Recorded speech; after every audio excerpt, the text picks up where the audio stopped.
வணக்கம், நான் உங்கள் நிசாந்தன் சார். நாங்கள் இன்றைய பார்க்க இருக்க வினாத்தாள் 96 தன்னு வெளியிட்டகத்தால் நடத்தப்பட்ட முதலாம் தவணை பரீட்சை 2024. இந்த வினாத்தாள் நமது கல்வி நிலையத்தில் நடத்தப்பட்ட வினாத்தாள். இந்த வினாத்தாள் பகுதி 2இல் 4வது வினாவாக அமைந்த அளவுடை படம் தொடர்பான வினாவை தெளிவாக விளக்கமாக செய்ய இருக்கிறோம். நீங்கள் இன்னும் இந்த குறித்த வினாவை செய்து பார்க்க வேணுமெண்டா செய்து பார்த்துட்டு வீடியோக்குள்ளே வாங்க உள்ளீர்கள். கொஞ்சம் வித்தியாசமான கேள்வி. இந்த வினாத்தாளில் நீங்கள் பார்க்கலாம். நாங்கள் செய்து கொண்டு போகும்போது 1க்கு 1000 முதல் ட்ரை பண்ணி அது சரிவரையில் என்ற பிறகு தான் 1க்கு 2000 என்ற அளவுடையில் படம் கீறியிருக்கேன். உங்களால் 1க்கு 1000 கீறக்கூடியதாக இருக்கும். நீங்கள் அப்படி கீறியிருந்தாலும் என்ன விட வரும் அப்படின்றத தெளிவாக விளக்கப்படுத்தியிருக்கேன். இந்த வீடியோ எனது சூம் மூலமான கணித வகுப்பு இந்த ரெக்கார்டிங் நீங்களோ இல்லை உங்களோட தம்பி தங்கிகளோ சூம் மூலமான கணித வகுப்புகளுக்கும் இணைந்து கொள்கிறோன்னா தாராளமாக இணைந்து கொள்ளலாம். ஒவ்வொரு பாடப்பிறப்பையும் தெளிவாகவும் விளக்கமாகவும் கற்றுக்கொள்ளக்கூடியதாக இருக்கும். சரி, வாங்கோ கேள்விக்குள்ளே போவோம். அளவுடைப்படம் 9ஆம் ஆண்டில் படித்தது கிடைத்தள அளவுடைப்படம். 10ஆம் ஆண்டில் படிக்கிறது நிலைக்குத்துத்தள அளவுடைப்படம். இது நான் நினைக்கிறேன் கிடைத்தள அளவுடைப்படம் தான் வந்திருக்குன்னு நினைக்கிறேன். நிலைக்குத்துத்தள அளவுடைப்படம் இல்லை, 9ஆம் ஆண்டு கணக்கு தான் வந்திருக்கு. பாருங்க, திசைகோள் சம்மந்தப்பட்டு வந்திருக்கு. நாங்கள் இது 9ஆம் ஆண்டில் படித்தது பிள்ளைகள். இதை பார்த்து பயப்படுறதுக்கு ஒன்றும் இல்லை. கேள்விகளை போமா. ஒரு அளவுடைப்பட கேள்வியை நாங்கள் செய்ய வேணுமெண்டா அது ஒரு 3 ஸ்டெப் இருக்குடா. முதலாவது பெரும்படி படமாக கீறணும். அந்த சொல்லப்பட்ட தகவலை பெரும்படியாக குறித்து கொள்ளணும். அடுத்தது அந்த உண்மை நீளங்களுக்குரிய படத்தின் நீளமும் அளவுடையும் எவ்வளோன்றதை காணணும். 2வது ஸ்டெப். 3வது தான் அளவுடை படம் கீறுவோம். அளவுடை படம் எடுத்த உடனே அளவுடை படத்துக்கு போக இயலாது. ஒரு 3 ஸ்டெப் இருக்குது. அளவுடை படம் கீறின பிறகு அந்த அளவுடை படத்தை வச்சுக்கொண்டு உண்மை நீளங்களை ஓரளவுக்கு துல்லியமாக நாங்கள் கெஸ் பண்ணி எடுக்கக்கூடிய மாதிரி இருக்கும். இன்னும் துல்லியமாக வேணுமெண்டா அது திரிகோண கணிதத்துக்கு போன பிறகு தான் எங்களால் இயலும். அது வரைக்கும் உங்களால் ஓரளவுக்கு நாங்கள் கீறுற படங்களில் குட்டி குட்டி வழுக்கள் வேற பார்க்கும். ஓரளவுக்கு துல்லியமாக கீறணுமெண்டா சரியான விடைக்கு அன்வைத்து எடுக்கலாம். ஆனால் சில கணக்குகளுக்கு அளவுடை படம் ரொம்ப ஈஸியாக இருக்கும். சில கணக்குகளுக்கு திரிகோண கணிதத்தால் ஈஸியாக இருக்கும். அது சம்மந்தப்படம் எங்களுக்கு இப்போதைக்கு அளவுடை படம் மட்டும்தான் படிச்சுக்கேன். தரம் 9 படித்த திசைகோள் சம்பந்தப்பட்ட கணக்கு. 4வது கேள்வி. ஒரு சமதள நிலத்தில் உள்ள புள்ளி பியில் நிற்கும் மாணவன் ஒருவன் தான் நிற்கும் இடத்திலிருந்து 130 பாகை திசைகோளில் 120 மீட்டர் தூரத்தில் உள்ள புள்ளி கியூவில் தன்னுடைய நண்பன் ஒருவனை காண்கின்றான். பியிலிருந்து கியூவில் நிற்கிற நண்பனை பார்க்குறது தான் கதை. திசைகோள் அப்படின்னா என்னென்னா எங்களோட திசைகள் 4 திசை போதாது அப்படின்ற ஒரு கதை வரைக்கும் 8 திசையாக்கணும். வடக்கு கிழக்கு தெற்கு மேற்கு என்ற திசைகள் போதாது என்று வந்தோடனே நாங்கள் என்ன செய்தோம்னா 8 திசையாக்கினோம். வடகிழக்கு தென்கிழக்கு வடமேற்கு தென்மேற்கு அப்படின்னு சொல்லி 8 திசையாக்கினோம். அந்த 8 திசையும் போதாது அப்படின்ற ஒரு சந்தர்ப்பம் பெற போது தான் நாங்கள் என்ன செஞ்சோம், ஒட்டு மொத்தமாக அவ்வளோத்தையும் கோணத்தை பயன்படுத்தி நாங்கள் சொல்ல வலிக்கிட்டோம். அந்த கோணத்தை பயன்படுத்தி சொல்கிற முறைக்கு பேர் தான் திசைகோள். அதுக்கு ஒரு சின்ன எடுகோள் பிள்ளைகள். வடக்க 0 பாகையாக எடுத்து வடக்குலேருந்து முழுசாக ஒரு வலஞ்சுழியான சுழட்டி மொத்தமாக 300 மணிக்கூட்டு திசையில் 360 பாகையை ஒவ்வொரு திசைக்கும் ஒவ்வொரு திசைகோள் சொல்லும்போது 3 இலக்கு என்ன சொல்லணும் அப்படின்னு பல ரூல்ஸுகள் இருக்குது. அதை பற்றியெல்லாம் உங்களுக்கு தெரியும். அந்த திசைகோள் தொடர்பான கதை தான் இங்கே கதைச்சிருக்கு. வினா இலக்கம் 4ல் கதைக்கப்பட்ட கேள்வி. வடக்கு என்றது பொதுவாக இங்கே குறிக்கப்பட்டிருக்கணும். குறிக்கப்படையில் நாங்கள் பரம்பரைப்படம் நாங்கள் தான் இப்போ தான் கீரை வலிக்கிட்டு இருக்கோம். ஸோ வடக்கு என்றது மேலே அப்படின்னு எடுத்துக்கொள்வோம். வடக்குலேருந்து வலஞ்சுழியாக கியூவை பார்க்குறதுக்காக எத்தனை பாகை திரும்பி இருக்கிறார் அவரை தலையோ இல்லை அவர் மொத்தமாக டேர்ன் பண்ணிக்க 130 பாகை வலஞ்சுழியாக 130 பாகை திசைகோளில் 120 மீட்டர் தூரத்தில் அவருடைய நண்பன் கியூ நிற்கின்றார். கியூவில் அவருடைய நண்பன் ஒருவனை காண்கின்றார். மாணவனுக்கு தெற்கேயும், அதாவது ஏற்கனவே நாங்கள் பார்த்த பிக்கு தெற்கு திசையிலையும் நண்பனுக்கு மேற்கேயும் உள்ள புள்ளியில் அவருடைய வகுப்பாசிரியர் நிற்கிறார். ஸோ இதில் அவர்கிட்ட வகுப்பாசிரியர் நிற்கிறார். ஸோ தெற்கு திசையில் மாணவனுக்கு தெற்கு திசையில் நிற்கிறார், மேற்கு திசையில் நிற்கிறார் என்று சொல்லியிருக்கு. தரப்பட்டுள்ள உருவை உமது விடைத்தாளில் பிரதி செய்து தகவல்களை அதில் சேர்க்கிறார். அதாவது பரம்பரை படங்கிறது ஏற்கனவே தந்த அந்த தரவை நாங்கள் எங்களோட படத்துக்கு மாற்ற போகிறோம். வினா இலக்கம் 4 அதில் ரோமன் இலக்கம் உண்டு. ஓரளவுக்கு அவர் தந்த படத்தை அப்படியே நாங்கள் பயன்படுத்தி கொள்ளலாம். ஏன்னா அவர் தந்தது தெளிவாக தான் தந்திருக்கார். ஸோ அப்படியே பயன்படுத்தி கொள்ள போகிறேன். ரெண்டாலும் நான் ஸ்டார்ட்லேருந்து வர்ற மாதிரி உங்களுக்கு கொஞ்சம் விளக்கமாக கொடுக்குறேன் பிள்ளைகள். பி என்ற ஒரு இடத்துல ஒரு ஆள் நிற்கிறார். பி என்ற இடத்தை பொறுத்த வரைக்கும் 4 திசைகள் நாங்கள் கீறலாம். 4 திசை கீறணும் இல்லை, வடக்கு மட்டும் கீறினா போதும். புத்தகத்தில் படத்தில் இருக்கிற மாதிரி 4 திசையும் கீறது பொருத்தமாக இருக்கும். அதை சின்னனா ரைட். இதில் மேலே ஒரு திசையை வடக்கண்டு போட்டால் காணும், மற்ற திசைகள் ஆட்டோமேட்டிக்காக விளங்கும். இது வடக்கண்டு போட்டோம்னா நோர்த், வடக்கண்டு போட்டோம்னா ஆட்டோமேட்டிக்காக விளஞ்சுலியாக கிழக்கு தெற்கு மேற்கு அப்படின்றதெல்லாம் விளங்கும். அது மற்றது போட தேவையில்லை. 130 பாகை திசைகள்ன்றது வடக்கில் இருந்து விளஞ்சுலியாக பார்க்குறது. கிழக்குன்றது எத்தனை பாகை?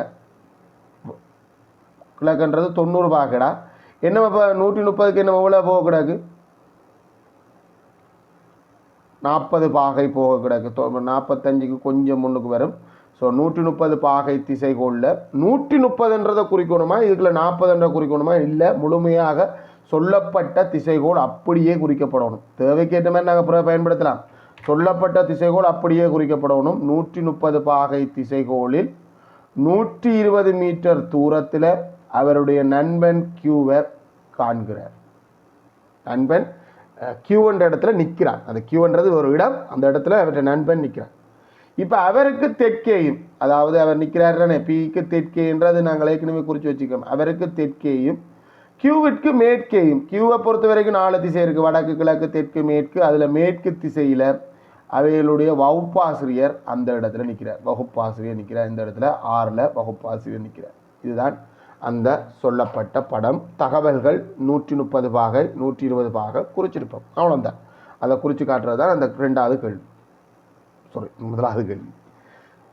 பொருத்தமான அளவடையை பயன்படுத்தி அளவடை படம் ஒன்றை வரைந்து மாணவருக்கும் வகுப்பாசிரியருக்கும் இடைப்பட்ட தூரம், அதாவது இந்த PR இந்த தூரத்தை எங்கள்கிட்ட காணட்டுவோம். தூரம் அண்ணளவாக மீட்டருக்கு காண்க. சரி, முதல் 120 மீட்டரை எங்கள் அடுத்த படம் கீரைக்கு தான் எனக்கு வில்லங்கம் துவங்கிச்சு. 120 மீட்டரை நாங்கள் என்னவாக்குற எங்களுக்கு சரி வரையில் 12 சென்டிமீட்டரில் கீரை சரி வரையில். அப்போ சொல்லுங்கள் பிள்ளைகள், என்ன மாதிரி கீறுவோம்? 120 மீட்டர் அப்போ அடுத்ததாக கீறக்கூடியது 120 மீட்டருக்கு பதிலாக எடுக்கக்கூடிய சென்டிமீட்டர் இப்போ என்னவாக இருக்கும்? கொஞ்சம் படத்தை சின்னனாக்குருவோம்னு முடிவு வருதா?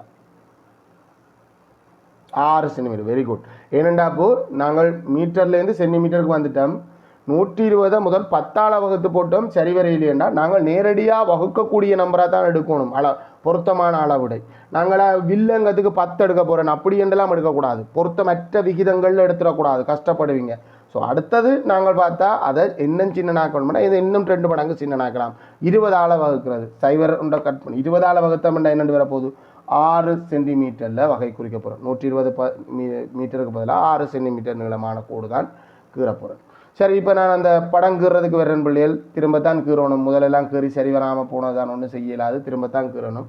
இப்போ எங்களோட கொப்பி இந்த கிடைக்கோடு கொப்பி ரூலை அப்படியே பயன்படுத்த போகிறேன். ரூலில் இருக்கிற ஒரு புள்ளி, உங்களோட கொப்பி ரூல் இருக்குது தானே, ஒரு ரூல் கொப்பி தானே நீங்கள் பயன்படுத்துவீங்க எக்ஸாமுக்கு.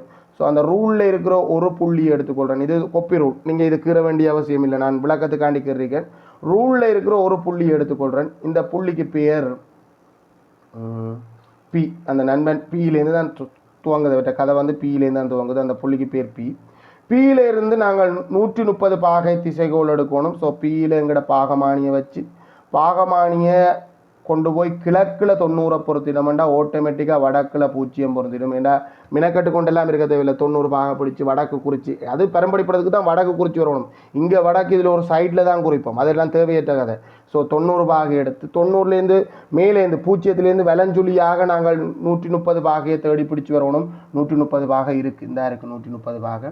இப்போ இந்த 130 பாகையில் எத்தனை சென்டிமீட்டர் நீளமான கோடு கூடணும்? முதல் கீறி ஃபெயிலியர் ஆனது வந்து 12 சென்டிமீட்டர் நீளமான கோடு கீறணும். அது சரியாக வந்துச்சு. இப்போ அடுத்த கணக்குக்கு பிழைச்சிட்டு இப்போ எத்தனை சென்டிமீட்டர் நீளமான கோடு கீற புறம்புலியல் 6 சென்டிமீட்டர் எடுத்து வச்சுக்கோம். 120 மீட்டருக்கு பதிலாக நாங்கள் எடுக்க போகிற நீளம் வந்து 6 சென்டிமீட்டர் நீளமான கோடு தான் கீற போகிறோம்.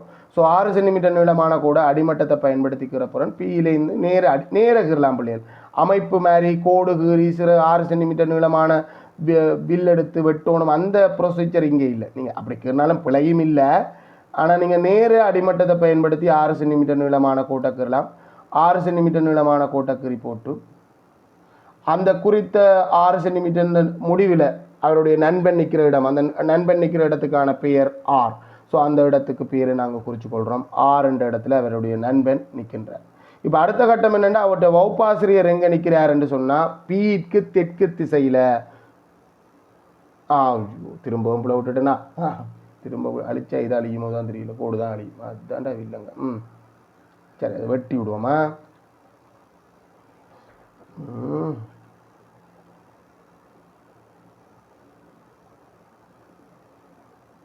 6 சென்டிமீட்டர் தூரத்தில் நிற்கிற நண்பன் நிற்கிற இடம் Q. நான் மாறி R குறிச்சிட்டேன். ஸோ Q போடணும் பிள்ளைகள். அதை வெட்டி போட்டு தான் மாற்றலாம். எனக்கு இதில் அழிக்கிறதுக்கான ஆப்ஷன் இல்லை.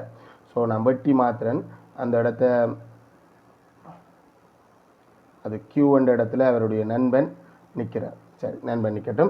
இப்போ நண்பனுக்கு மேற்கு திசையிலேயும் அந்த குறித்த நபருக்கு தெற்கு திசையிலேயும், முதல்ல குறித்த நபரில் தெற்கு திசை பிடிப்போம். பாகமானி வச்சபடியே இருக்குது.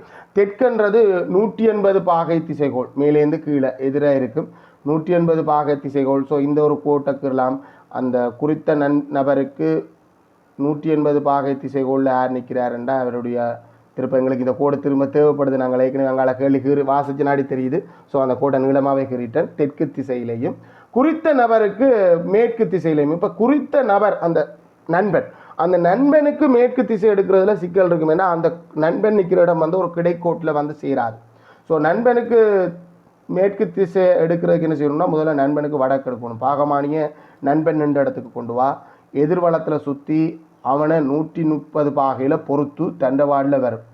ஏன்னா ஒன்று விட்ட கோணம் அல்ல, இல்லாட்டி 50 பாகை இங்கே உள்ள 50 பாகை அந்த ஐடியாவில் இந்த பக்கம் 50 பாகை என்னாடி இந்த பக்கம் 50 பாகை பொறுத்தினா ஆட்டோமேட்டிக்காக 0 வடக்குக்கு போயிடும், 180 தெற்குக்கு போயிடும். ஆனால் இந்த பக்கம் மாறி இருக்குன்னா பாகமானி ஒரு ரொட்டேஷன் போட்டுட்டு அடுத்த பக்கம் நிற்கிது.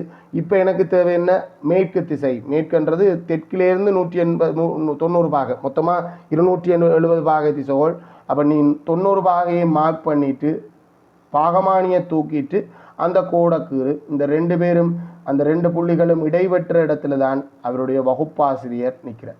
ரைட்டா, மேற்கு திசையில் அந்த கோடக்கூறன் இந்த இடத்துல அவருடைய வகுப்பாசிரியர் நிற்கிறார். வகுப்பாசிரியர் நிற்கிற இடத்தையும் மார்க் பண்ணி கொள்கிறேன். ரைட், படம் குறி முடிஞ்சிட்டும். படத்தில் கட்டாயம் 2 விஷயம் குறிக்கணும் பிள்ளைகள். வடக்கு, மேலே நோக்கி வடக்கு எடுத்தினாங்கன்றதும் அளவிடை. இப்போ அளவிடை குறிக்கிறது தான் பெரிய விஷயம். நாங்கள் இன்னும் அளவிடை காணாமல் வந்துட்டோம்.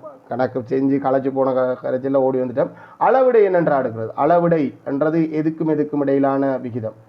இது உண்மை நீளம், படத்தின் நீளம் கணிச்சு வச்சுக்கோம். ஆனால் அளவிடை என்றது படத்தின் நீளத்துக்கும் உண்மை நீளத்துக்கும் இருக்கிற வித்தியாசம், விகிதம். உண்மை நீளத்துக்கும் இருக்கிற விகிதம். விகிதத்தை பொறுத்த வரைக்கும் அழகு இருக்கக்கூடாது பிள்ளைகள். எதுக்கு அழகு இருக்குமெண்டா, வீதம் என்ற ஒரு பாடம் படித்தேன் ஞாபகம் இருக்கா? கதி, நீர் பாயும் வீதம் அப்படின்றலாம் படித்தோமே, அதுக்குத்தான் பிள்ளைகள் அழகு இருக்கும். விகிதத்துக்கு ஒரு நாளும் அழகு இருக்காது. அந்த அடிப்படையில் நாங்கள் என்ன செய்யணும்டா, விகிதத்தை காணணும். விகிதத்தில் அப்புறம் அழகை நீக்கணும். படத்தின் நீளம் 6 சென்டிமீட்டராக இருக்கிற ஒரு நீளத்தை நாங்கள் உண்மையில் கீறினது எத்தனை சென்டிமீட்டரில் மாறி, உண்மையான நீளம் எத்தனை சென்டிமீட்டர். படத்தில் நாங்கள் 6 சென்டிமீட்டரில் கீறின நீளம் உண்மையான எத்தனை சென்டிமீட்டர்? 120 மீட்டர். நாங்கள் 2 பேரையும் ஒரே அளவுக்கு மாற்றணும், அதை சென்டிமீட்டருக்கு மாற்றணும். 120 மீட்டரை சென்டிமீட்டருக்கு மாற்றினோம்னா ஒவ்வொரு மீட்டரும் 100 சென்டிமீட்டர். அப்போ 100ஆல் பெருக்கினா 12,000 சென்டிமீட்டர் ரெண்டு பேரும். அழகு ஒரே அழகான அப்புறம் நீங்கள் பிறகு வெட்டுப்படக்கூடியனா இப்போ 6ஆல் வெட்டலாம். முதல் போன முறை 12ஆல் வெட்டினாங்க, 1க்கு 1000 வந்துச்சு. இந்த முறை 6ஆல் வெட்டலாம். 1 2000க்கு அப்படின்ற அளவடியில் இந்த படம் வரையப்பட்டிருக்கு. அதையும் எங்கட நாங்கள் கீறின அளவடை படத்தில் கீழே குறிக்கணும். நாங்கள் கீழிக்க அளவடை படம் 1 2000க்கு என்ற அளவடியில் நாங்கள் இந்த படம் கீறியிருக்கிறோம் அப்படின்றதையும் குறிக்கணும். 1 2000க்கு. ரைட், இன்னும் அந்த படம் முடியல. அந்த கேள்வி அதை தொடர்ந்து போகுது. எப்படி போகுதுண்டா,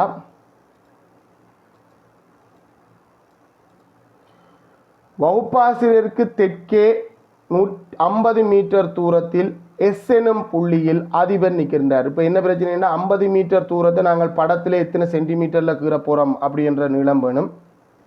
இதில் பார்த்தாலே விளங்கும். இங்கே 120 மீட்டர் 60 சென்டிமீட்டர் மாத்திரான். மீட்டர் அழகு சென்டிமீட்டருக்கு மாறுது ஒரு விஷயம். 120 6 ஆகிறதுக்கு என்ன நடக்குது? இங்கே இருக்கிற விகிதத்தையெல்லாம் யோசிக்க வேணாம், நம்பராக யோசி. 10ஆல் வகுத்து பிறகு 2ஆல் வகுக்கிறோம். 10ஆல் வகுத்தா 0 கட் பண்ணால் 120 12 ஆகும். பிறகு ஒரு 2ஆல் வகுக்கிறோம். அதே தான் செய்ய போகிறோம். 50 மீட்டர் அப்படின்றத நான் படத்தில் கீற போகிற நீளம் எவ்வளவு? 50 மீட்டருக்கு போகிறேன். போன முறை 1 மீட்டரை 1 சென்டிமீட்டரில் 10 மீட்டர் வகை குறிக்கிற மாதிரி படங்கிறோம். அப்போ 5 வந்துச்சு. இந்த முறை என்ன வரும்? முதல் சைவரை கட் பண்ணால் 5.5 சென்டிமீட்டர் நீளத்தில் கீறணும். ஸோ 2.5 சென்டிமீட்டர் நீளம் அடிமட்டத்தில் எடுத்து அதிபர் நிற்கிற இடத்த சிம்பிளாகவே கண்டுபிடிச்சலாம். ஏண்டா இது பீக்கு தெற்கேண்டா அது 6க்கும் தெற்கே தான். அந்த கோடை ஏற்கனவே நாங்கள் நீளமாக்குறோம். அப்படியே அடிமட்டத்தை எடுத்து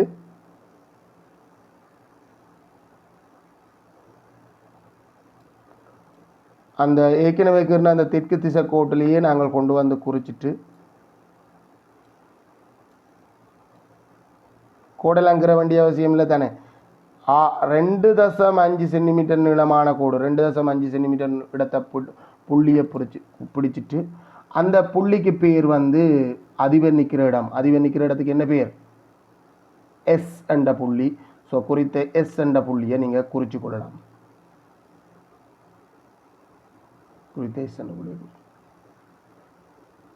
ரைட். அது கொஞ்சம் இதில் எழுதுறது கஷ்டம். இப்போ இந்த எஸ் என்ற புள்ளியையும் கியூ என்ற புள்ளியையும் இணைச்சி போட்டு என்ன செய்யலாம்டா அந்த திசைகோளை அளக்கணும். அதான் கேள்வி. திசைகோளை அளக்கணும்னா என்ன செய்யணும்? அடிமட்டத்தை முதல்ல எஸ் என்ற இடத்துக்கு கொண்டு வா, வடக்க 0க்கு பொறுத்து வலஞ்சுழியா அள. ஸோ அதிபர் நிற்கிற இடத்துலேருந்து அந்த குறித்த நண்பன் மாணவனுடைய நண்பன் அதான் கேட்டது பாருங்க. வகுப்பாசிரியருக்கு தெற்கே 50 மீட்டர் தூரத்தில் உள்ள புள்ளி எஸ்ஸில் அதிபர் நிற்கின்றார். நீர் வரைந்த அளவடை படத்தில் புள்ளி எஸ்ஸை குறித்து அதிபருக்கும் மாணவனின் நண்பன் தென்படும் திசைகோளை காண்க. அதிபருக்கும் மாணவனின் நண்பன் தென்படும் திசைகோள் தான் கேட்டது. ஸோ குறித்த இடத்துக்கு பாகமானியை கொண்டு வந்துட்டு வலஞ்சுழியா அளக்கணும். வலஞ்சுழியா அளக்க 60 பாகை திசைகோளில் சரியா மாணவன் நண்பன் தெரிகிறார். ஆகவே கேட்கப்பட்ட கேள்விக்கான விட 60 பாகை திசைகோளில் ஒரு நிமிஷம்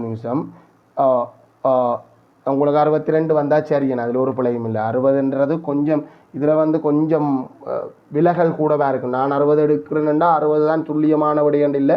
நான் நினைக்கிறேன் 60 துல்லியமான விடையாக இருக்கும். ஒரு 2 பாக வரைக்கும் குறையலாம், 2 பாக வரைக்கும் கூடலாம். 58 62 வரையான எல்லா விடையும் சரி என்று தான் என்னுடைய கருத்து. இப்போ சரியான அது கங்கால. ஆனால் வாரண்டா ஒரு சின்ன விஷயமாடா, திசைகோள் குறிப்பிடப்பட போது ஒரு சின்ன ஒரு நிபந்தனை இருக்குது. என்ன நிபந்தனை? 3 இலக்கு என்ன? இது எத்தனை இலக்கு என்ன சொல்லியிருக்கேன்டா? 2 இலக்கு என்ன சொல்லியிருக்கேன். அப்போ என்ன செய்வோம்? 3 இலக்கு என்ன மாற்றுறதுக்கு முன்னுக்கு ஒரு 0 சேர்ப்பம். 0 60 பாகை திசைகோளில். சில நேரம் அந்த இடத்தின் அமைவை குறிப்பிடுக என்று சொல்லியிருந்தால் நாங்கள் நண்பனுக்கும் அதிபருக்கும் இடையில் இருக்கிற தூரத்தையும் அளக்க வேண்டி வந்திருக்கும். சும்மா ஒரு அறிவுக்காக அங்கால செய்வோம். நண்பனுக்கும் அதிபருக்கும் இடையில் இருக்கிற தூரம் உண்மை நீளத்தை எப்படிதான் காண்றது? அடிமட்டத்தின் உதவியோட நண்பனுக்கும் அதிபருக்கும் இடையிலான தூரத்தை முதல் அளக்கணும். இப்போ இந்த சந்தர்ப்பத்தில் நீங்கள் அளக்கிறதுக்கு அடிமட்டத்தை பயன்படுத்தக்கூடாது. நேர கொண்டே அடிமட்டத்தை அப்ளை பண்ணுறது அவ்வளவுக்கு பொருத்தமானது இல்லை. கவராயத்தின் மூலம் நீங்கள் அந்த நீளத்தை அளந்து எடுத்து வந்து அடிமட்டத்தில் வச்சு செக் பண்ணால் இன்னும் துல்லியமானதாக இருக்கும். சுமார் அறிவுக்காகவா எஸ்லேருந்து அதிபர்லேருந்து மாணவனுடைய நண்பன் எவ்வளவு தூரத்தில் இருக்கிறான் அப்படின்றத காண போகிறீங்க. ஸோ அடிமட்டத்தில் அந்த நீளத்தை அளந்து எடுத்துகிட்டு வந்து அடிமட்டத்தின் உதவியோட கவராயத்தில் அந்த நீளத்தை அளந்துட்டு எடுத்துகிட்டு வந்துட்டு அடிமட்டத்தின் உதவியோட அந்த நீளத்தை அளந்து பாருங்க. வந்தது வந்து 2.2 5.2 படத்தில் நீளம் 5.2 சென்டிமீட்டர்னு வருது. அப்போ எங்களுக்கு இந்த அளவுடையை வச்சுக்கொண்டு இந்த கேள்வியை விளங்கிக் கொள்ளணும். 1/2000 அப்படின்றது அர்த்தம். படத்தில் நீளம் 1 சென்டிமீட்டராக இருக்குமெண்டா உண்மையான நீளம் அது வந்து 2000 மடங்கு 2000 சென்டிமீட்டர். இப்போ என்ன செய்யலாம்னா 5.2 மீட்டர் இருந்து 2000 மடங்கு என்னண்டே வேகமாகவே போகலாம். ஆனால் பொதுவாக எல்லா கணக்குக்கும் பிரியோசனமாக செய்கிறேன்டா முதல்ல 2000 சென்டிமீட்டரை எங்களோட நோமல் அளவுக்கு மாற்று. நோமலாக 2000 சென்டிமீட்டர் ஒரு காலம் சொல்கிறேன். அலகு சென்டிமீட்டரில் கூடினா அதை என்ன அடுத்த அலகுக்கு கொண்டு போவோம், மீட்டர் ஆக்குவோம். 2000 சென்டிமீட்டரை மீட்டர் ஆக்கினா என்னென்று வரும்? 20 மீட்டர். அப்போ 1 சென்டிமீட்டர்ன்றது 20 மீட்டர். 5.2 சென்டிமீட்டர்ன்றது 20 5.2 பெருக்கணும். இப்போ 5ன்றது 100, அங்கால 2.2க்கும் ஒரு சொச்சம் பெறும். 20 பெருக்கணும். பெருக்கினா சைவரை மறந்து பெருக்குவோம். 4 10 தசங்குத்தினா 104 மீட்டர்ன்றது எனக்கு விட. அப்போ இந்த குறித்த நண்பனின் அமைவை குறிப்பிடுகின்றா 0.60 பாகை திசைகோளில் 3 இலக்கமாக சொல்லணும். திசைகோளில்ன்றது அந்த சொல்லிலேயே அது விளங்குது. வடக்குலேருந்து விளஞ்சொலியா அந்த விளக்கம் எல்லாம் வருது. திசைகோளில் 104 மீட்டர் தூரத்தில் அவனது நண்பன் காணப்படுகின்றான் அப்படின்ற மாதிரி சொல்லணும். இங்கே அது கேள்வி இல்லை. அந்த குறித்த நண்பன் இந்த அமைவை காண சொன்னது கேள்வியில் வரையிலேடா, அதனாடி பிரச்சனை இல்லை. உங்களுக்கு என்ன விட வந்தது? எனக்கு 104 வந்தது மாதிரி உங்களுக்கு என்ன விட வந்தது? அதாவது எனக்கு 5.2 சென்டிமீட்டர் வந்தது மாதிரி உங்களுக்கு என்ன விட வந்தது? ஏன்னா இப்போ விஷயம் என்னென்னா, இது இந்த புள்ளித்திட்டம் கொஞ்சம் சிக்கலானதாக இருக்கும். எனக்கு குறிச்சுக்கொள்ள சரியாக சொல்ல முடியுதோ தெரியல. இந்த படத்தில் 130 மீட்டர்ன்றதை குறிக்கிறதுக்கு ஒரு மார்க்ஸ், 120 மீட்டர்ன்றதை குறிக்கிறதுக்கு ஒரு மார்க்ஸ். இதில் 90 பாக குறிக்க வேண்டி வரும் எங்கேண்டா திருகோண கணித கேள்விக்கு. அளவிடை பட கேள்விக்கு நாங்கள் 90 பாகைன்றதை குறிக்க வேண்டி வராது. ஏன்னா திருகோண கணித கேள்வி வந்து முழுக்க செங்கோண முக்கோணத்தில் மட்டும்தான் வேலை செய்யும். அதனாடி செங்கோண முக்கோணம் இல்லாத ஒரு இடத்துல திருகோண கணிதம் வேலை செய்ய முடியாது. 90 பாக குறிக்க வேண்டி வரும். இங்கே அந்த கரைச்சல் இல்லை. ரைட். அடுத்தது நீங்கள் உண்மை நீளத்துக்குரிய படத்தின் நீளம் எடுத்திருப்பீங்க. அது ஒரு பொருத்தமான விகிதத்தில் மெயின்டைன் பண்ணியிருப்பீங்க. அதுக்கு ஒரு மார்க்ஸ். அந்த விகிதம் காண்றதுக்கு 2 மார்க்ஸ். படத்தில் குறித்த படத்தை தெளிவாக கீறதுக்கு பாருங்க, இதுக்கு ஒரு மார்க்ஸ் கூறுவோம். குறித்த படத்தை தெளிவாக்குறதுக்கு 3 மார்க்ஸ் கொடுக்கலாம். அளவிடை படத்தை வரைந்து, அளவிடை படத்தோட வரைகிறதோட இல்லை, மாணவனுக்கு நான் நல்லா வாசிச்சு விட்டுட்டு வந்துட்டோம். என்ன, மாணவனுக்கும் வகுப்பாசிரியருக்கும் இடைப்பட்ட தூரத்தை அளக்க சொன்னது. மாணவனுக்கும் வகுப்பாசிரியருக்கும் இடைப்பட்ட தூரத்தை எப்படி அளக்குறதுண்டா படத்தை வச்சு தான் அளக்கணும். ஸோ பிஆர் இந்த நீளத்தை இதே மாதிரியே அடிமட்டத்தின் உதவியோடு அளப்போம். மறந்துட்டு வந்துட்டோம். என்ன, பிஆர் இந்த நீளத்தை கவராயத்தில் அளந்து அடிமட்டத்துக்கு மாற்றுறது கொஞ்சம் இன்னும் துல்லியமானது. இல்லை நீங்கள் நேரையே அடிமட்டம் வச்சாலும் அவ்வளோ பெரிய குற்றமாக இருக்காது. இன்னும் கொஞ்சம் துல்லியமாக இருக்கணும்னா நீங்கள் அப்படி ட்ரை பண்ணால் நல்லா இருக்கும். இப்போ பிஆர் இந்த நீளத்தை நாங்கள் கவராயத்தில் எடுத்து அடிமட்டத்தின் உதவியோடு அதை அளந்து எடுத்தோம்னா எங்களுக்கு வருது, எனக்கு வருது 3.8 இல்லை 3.8 கிட்ட தான் நிற்கிது. 3.8 மாதிரியும் இருக்கும். 3.8 தான் வருது. எனக்கு வந்து 3.8 வருது. ஏற்கனவே அந்த கேள்வி முதலே செஞ்சிட்டோம். 1 சென்டிமீட்டர்ன்றது 20 மீட்டர் வருது, சும்மா செஞ்சது எக்ஸ்ட்ராவா. ஸோ அதை அப்படியே திரும்ப இந்த இடத்துல வந்து 3.8 மீட்டருக்கு பதிலான நீளம், பிஆர் இந்த நீளம் தானே வேணும். ஸோ 1 மீட்டர்ன்றது 1 சென்டிமீட்டர், படத்தில் இருக்கிற 1 சென்டிமீட்டர் உண்மையான 20 மீட்டரை வகை குறிக்குது உண்மை நீளம். அப்படி என்றால் 3.8 சென்டிமீட்டர். எனக்கு வந்தது 3.8 சென்டிமீட்டர். பிள்ளைகள் இல்லாட்டி சிலருக்கு 3.7 வந்திருக்கலாம், சிலருக்கு 3.6 வந்திருக்கிறதுக்கு வாய்ப்பு குறைவு. பொருத்தமாக இருக்கும். ஓரளவுக்கு நான் செய்தது வந்து சரியான விடையை அண்மித்திருக்கும். சிலருக்கு வந்து 3.9 வந்திருக்கலாம். 3.8க்கு மேலேயும் கீழேயும் 1 தசமதானம் விலகல் ஏற்படலாம். அந்த அடிப்படையில் 3.8 சென்டிமீட்டர் குறிக்கிற உண்மை நீளம் என்றால் அது வந்து 20 மடங்கு மீட்டர். 20 மடங்கு மீட்டர், 2000 மடங்கு உண்மையாக அழகு மீட்டரில் வரும். பெருக்கி போட்டு 0 தசம் குத்துவோம். 0 பேர் இருந்தால் 16 ஆற போட்டு ஒரு மிச்சம் 7 தசம் குத்தினா என்னுடைய விடையின்படி 76 மீட்டர் நீளம் என்று வருது அந்த குறித்த பிஆர் இந்த நீளம். உங்களுக்கு கிட்டத்தட்ட 76 அண்மித்து 74 இல்லையண்டா 78 வர்றதுக்கு வாய்ப்பு இருக்குது. உங்களுக்கு என்ன விட வந்ததுடா? 1வது எடுத்த அளவுடையில் வரைஞ்சிருந்தா பெரிய படமாக வந்திருக்கும். இது இந்த 2 மடங்கு நிலம் வந்திருக்கும். இதில் வந்து 3.8 வர்றதாளிட அதில் வந்து 1/1000 வரைஞ்ச ஆளுக்கு 7.6 வந்திருக்கும். இல்லை 7.7 வந்திருக்கலாம். உங்களுக்கு என்ன வந்தது? இதில் கொஞ்சம் ஏற்கனவே அங்கே மேலே வந்து படத்தில் தரவை குறிக்கிறதுக்கு 2 மார்க்ஸ், அளவிடை படங்கிறதுக்கு படத்துக்கு பொருத்தமான நீளம் எடுத்து அளவிடை காண்றதுக்கு 1 மார்க்ஸ், படத்தில் அந்த குறித்த விஷயம் படங்குறி வடக்கு குறித்து எல்லாம் குறித்து அதுக்கு 2 மார்க்ஸ், 3 மார்க்ஸ் கொடுக்கலாம். மொத்தமாக அளவிடை படங்குறதுக்கே 5 மார்க்ஸ் கொடுக்கலாம். கொடுக்கக்கூடிய அந்த பகுதி தான், இல்லையண்டு இல்லை. இங்கே 2 மார்க்ஸ் ஆச்சு. படத்தின் பயன்படுத்தி நீளத்தை கண்டு எடுக்கிறதுக்கு அந்த உண்மை நீளத்தை காண்றதுக்கு 1 மார்க்ஸ் கொடுப்போம். ஏண்டா கணக்க மார்க்ஸ் இங்கே கொடுப்படுது. இப்போ 8 ஆகிட்டு. இப்போ இங்கே திசைகோள் அந்த குறித்த புள்ளியை எஸ்ஸை கண்டு திசைகோளை கண்டுபிடிக்கிறதுக்கு 2 மார்க்ஸ். மொத்தம் 10க்கு எத்தனைன்னு போடலாம். 10க்கு போடுறதை விட நாங்கள் கற்றுக்கொண்டது தான் கூட. இங்கே எக்ஸாமுக்கு நாங்கள் மார்க்ஸாக பார்க்குறத விட இங்கே கற்றுக்கொண்டு எடுத்தது கூட. இப்போ நான் பயன்படுத்தினது 1க்கு 2000 அளவுடை, 1க்கு 1000 அளவுடை பயன்படுத்தினாக்களுக்கு இதில் இருக்கிற படத்தின் நீளம் 2 மடங்கு நீளமாக வரும். உண்மை நீளம் கிட்டத்தட்ட திரும்ப இதுக்கு தான் வரும். வேண்டாம் 1000 பெருக்கிடுவீங்க, நான் 2000 பெருக்கிடுவேன். ஸோ உண்மை நீளம் கிட்டத்தட்ட திரும்ப இதுக்கு தான் வரப்போகுது. எனக்கு 1க்கு 1000 கீற முடியாமல் போயிட்டு அந்த இடம் காணாது. உங்களுக்கு கீரையிலும் தாராளமாக ஏன்னா உங்களுக்கு தாராளமாக இடம் கிடக்கு. எவ்வளவுக்கு படத்தை பெரிய படமாக்குறோமோ, அதாவது பொருத்தமான விகிதத்துக்குள்ளேயும் மாட்டுப்படணும், எவ்வளவுக்கு படத்தை பெரிய படமாக்குறோமோ அதுக்கு எங்களுக்கு இன்னும் துல்லியமான விடையை தரும். ஸோ பெரிய படமாக்குறது நல்லந்தான்.